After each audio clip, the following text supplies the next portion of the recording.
अच्छे से एग्जाम हुआ था। आगे आपका क्या उद्देश्य है, क्या करेंगे? आगे हम IAS officer, BPSC officer rank पे जाना चाहते हैं। उसके लिए कुछ तैयारी भी कर रही हैं अभी से आप? हाँ, अभी हम CUET का फिलहाल में फॉर्म भरे हैं, उसका तैयारी कर रहे हैं। उसके साथ ग्रेजुएशन करेंगे और साथ में एक अंतिम प्रश्न, जो बच्चे उत्तीर्ण नहीं हो पाए उनके लिए क्या संदेश है आपका? कुछ नहीं, आज भी हम देखे रैंक तो सब में 1-2 नंबर का फासला है। मेरा और मेरा फर्स्ट रैंक जिसका है उस पर भी सिर्फ 2 नंबर का असर है। मेरा 473 है, उसका 475 है। वहाँ भी हम लोग को बोला गया कि अब आप लोग का जो होगा, आप लोग सब टॉपर्स है, बस अब आप लोग के नंबर्स में बस 1-2 मार्क्स का अंतर होगा। आप लोग को निराश होने का जरूरत नहीं है, सब लोग टॉपर है, सब लोग अच्छा करेंगे लाइफ में बस। लेकिन रेस में तो दौड़ता सब लोग है, लेकिन जीतना किसी एक को ही होता है। अभिषेक को 2-3 सवाल पूछेंगे बाबू, वो क्लियरली थोड़ा सा बताइए, ठीक है? कैसे कैसे क्या हो? नहीं, क्या नाम हुआ बेटा? मेरा नाम अंतरा खुशी है। और क्या रैंक है आपका? क्या कौन सी परीक्षा में क्या हुआ? मेरा बिहार इंटरमीडिएट एग्जाम में 2nd रैंक आया है। 473 मार्क्स है, 94.6%। कहाँ के रहने वाले हो? हम पवई गांव औरंगाबाद के रहने वाले हैं। और कहाँ रह के पढ़ाई करते हो? हम पवई में ही यहाँ पे हरिओम कॉमर्स में रहकर यहाँ पे।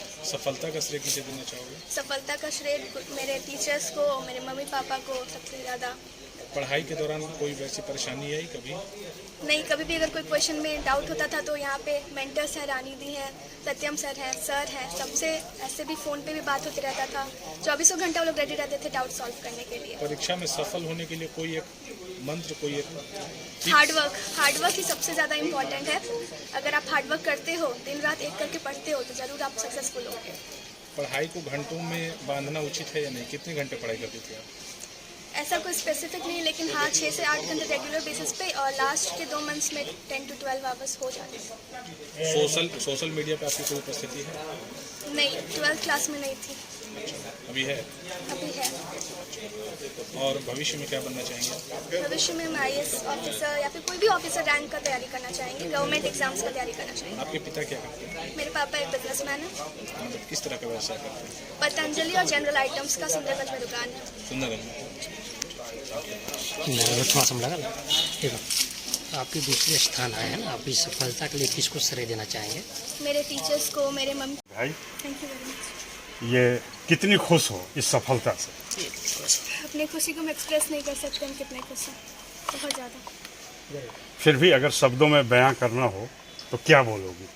बहुत ज़्यादा खुश हैं। इसका पूरा क्रेडिट हम अपने टीचर्स, मम्मी पापा और ये पूरे कोचिंग के डिसिप्लिन को देना चाहते हैं।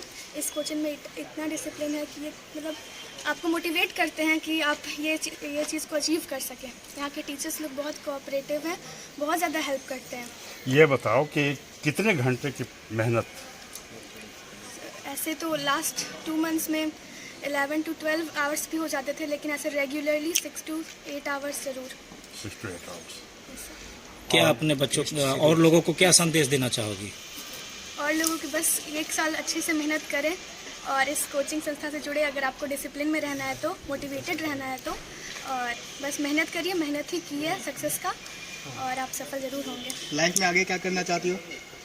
लाइफ में हम किसी ऑफिसर रैंक पे जाना चाहते हैं। क्या तैयारी रहेगा ऑफिस में, कौन सा? क्या मेडिकल की तरफ जाना चाहते हो? IAS IPS ऑफिसर की तरफ जाना चाहते हैं। IAS IPS ही क्यों? माँ पापा का कितना योगदान रहा तुम्हारी पढ़ाई में? माँ बाप का तो सबसे बहुत ज़्यादा योगदान रहा है। हर चीज़ टाइम पे, खाना पीना, या फिर फाइनेंशियली भी पापा सब करते हैं। बहुत ज़्यादा योगदान है। पढ़ाई में कोई दिक्कत? पढ़ाई में कोई भी दिक्कत होती तो सर थे, सत्यम भैया, रानी दी, ये सब मेंटर्स थे जो हमको बहुत ज़्यादा हेल्प किए, लास्ट टाइम तक हेल्प किए हम लोग का। माँ पापा का योगदान?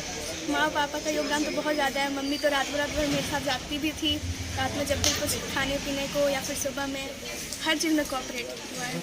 कितना आश्वस्त थी सफलता को लेकर? ऐसे उम्मीद तो था, सर बोलते थे कि ज़रूर कर पाएंगे, उम्मीद भी था, लेकिन हाँ वेरिफिकेशन का जब कॉल आया तब भी बहुत अच्छा लगा। सर ही बताया हम लोग को, हमको वेरिफिकेशन के बारे में नॉलेज दिए। उसके बाद सर ही मोटिवेट किए कि ये पूछा जाएगा, ऐसे पढ़ाई करो, ऐसे तैयारी करो। उसकी बदौलत आज हम ये रैंक हासिल कर पाए। कितना समय देती थी पढ़ाई? लास्ट के 2 मंथ्स में 10 to 12 आवर्स लेते थे, ऐसे रेगुलरली 6 to 8 आवर्स। वहाँ पर जब वेरिफिकेशन में तुम गई थी तो कैसा लग रहा था, क्या लग रहा था, क्या क्या सवाल पूछे गए थे? जब हम लोग वेरिफिकेशन में गए थे तो सबसे पहले तो हम लोगों को एक लेक्चर हॉल में बैठाया गया था। उसके बाद 2 घंटा वेट किए, उसके बाद हम लोग को इंटरव्यू के लिए ले जाया गया। इंटरव्यू कराने के बाद सबसे पहले इंग्लिश के टीचर से कुछ बेसिक क्वेश्चंस पूछे, जैसे इंट्रोडक्शन और कुछ बुक से रिलेटेड थिंग्स, और कुछ वर्ड मीनिंग लिखने को बोला गया। उसके बाद हम लोग ऐसे ही सारे सब्जेक्ट वाइज थोड़ा थोड़ा जो हम लिखे थे आंसर शीट वो मेरे सामने था, उसी से रिलेटेड कुछ क्वेश्चंस पूछे जा रहे थे। तो पिताजी क्या करते हैं? मेरे पापा बिजनेसमैन हैं। ठीक है भाई। इसके लिए कितना खुशी है आपको, कितनी खुशी? बहुत खुशी है सर, बहुत ज़्यादा है। जो उम्मीद नहीं था वो पे काम की है और आगे बढ़ी है, और ऐसे ही हम चाहेंगे कि भविष्य में भी और आगे बढ़े और इससे भी ज़्यादा नाम रोशन करें। कितनी मेहनत करती थी? बहुत मेहनत करती थी, मतलब हम लोग सो भी जाते थे तो भी ये अपना रात में पढ़ाई करती थी और लेट रात तक सोती थी। और जब मतलब इसको खाली टाइम मिलता था तो कुछ न कुछ पढ़ाई पे ही ध्यान देती थी। पढ़ाई को लेकर कभी आर्थिक परेशानियों का भी सामना करना पड़ा था क्या? आर्थिक समस्याएं थोड़ी मोड़ी आती थी, लेकिन ऐसा कुछ नहीं था। और मेरे पिताजी टीचर थे, उनका थोड़ा सा बैकग्राउंड हमको मिला। हम तो ऐसे बिजनेस करते हैं, एयरटेल का धंधा करते थे, अभी पतंजलि का